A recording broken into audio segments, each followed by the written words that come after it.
Lo pernah nggak sih dengar pepatah kalau ada pohon besar di rumah, dia bisa bawa rezeki dan melindungi keluarga? Nah, kalau ternyata pohon itu bukan melindungi tapi malah memakan jiwa orang yang kamu sayangi. Malam ini gue mau cerita tentang sebuah keluarga yang hidup damai sampai satu biji hitam mengubah segalanya.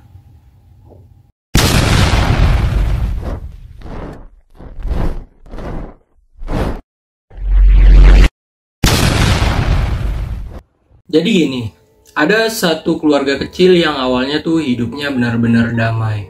Rumahnya rapi, halamannya luas, ada pagar putih, bunga-bunga yang dirawat sama ibunya. Pokoknya tipe rumah idaman banget deh rumahnya itu. Tapi semua itu berubah gara-gara sebuah pohon. Kisahnya dimulai waktu anak mereka masih umur 10 tahun. Suatu hari ayahnya pulang kerja bawa kantong kertas kecil. Isinya cuma satu biji hitam, gede, agak berat, dan ada pola spiral samar di permukaannya. Katanya dia beli dari pedagang tua di pinggir jalan. Si pedagang bilang biji itu bakal tumbuh jadi pohon yang sangat besar, yang bakal menaungi rumah mereka bahkan melindungi keluarga ini. Karena penasaran, mereka tanam biji itu di tengah halaman belakang. Awalnya semua normal-normal aja. Tapi ada satu hal yang aneh, pohon ini kok tumbuhnya cepet banget. Dalam beberapa tahun aja pohon ini tingginya udah melebihi anaknya. Terus batangnya halus, berwarna abu-abu gelap. Daunnya hijau pekat, kayak banyak banget menyedot matahari di siang hari. Ayahnya makin lama makin sayang sama pohon ini. Saking sayangnya ayahnya sama pohon ini, dia sampai bikin pagar kecil yang mengelilingi pohon itu supaya pohon itu tidak disentuh atau diganggu oleh apapun. Nggak boleh disiram orang lain, nggak boleh dipangkas, pokoknya cuma dia yang boleh nyentuh dan ngurus. Tapi makin besar pohon itu makin banyak banget nih hal yang mulai terjadi. Tanaman lain di sekitarnya mulai mati kalau kena bayangannya. Tanah di bawahnya jadi keras sama tandus. Hewan-hewan pun nggak ada yang mau mendekati pohon itu.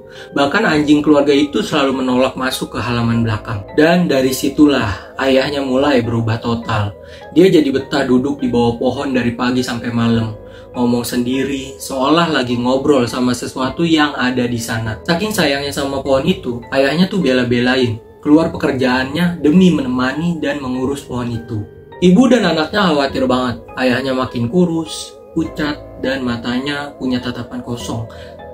Akhirnya si anak memutuskan untuk menghentikan ini semua. Kalian tahu apa yang dilakukan anak ini? Suatu malam pas ayahnya tidur, anaknya ngambil kapak dan masuk ke bayangan pohon itu. Di sanalah dia sadar. Bayangan pohon ini dinginnya bukan main. Bukan dingin angin malam, tapi dingin yang seperti nyedot panas dari tulang. Anaknya mulai perlahan menebang pohon itu. Tapi saat kapaknya kena batang,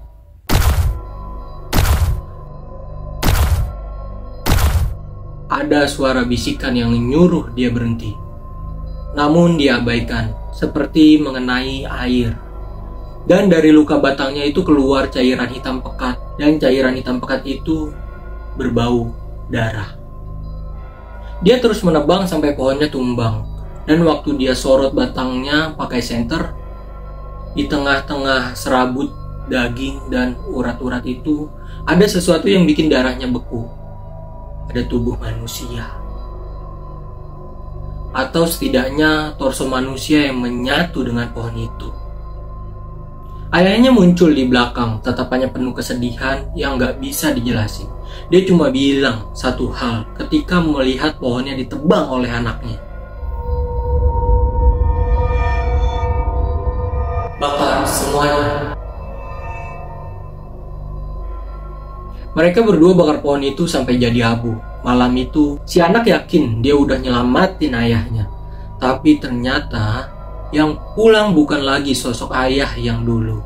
Bukan lagi pria dengan senyum kosong yang terikat pada pohon, melainkan pria yang sekarang gak pernah berbicara, gelisah setiap saat, dan tatapannya penuh dengan ketakutan.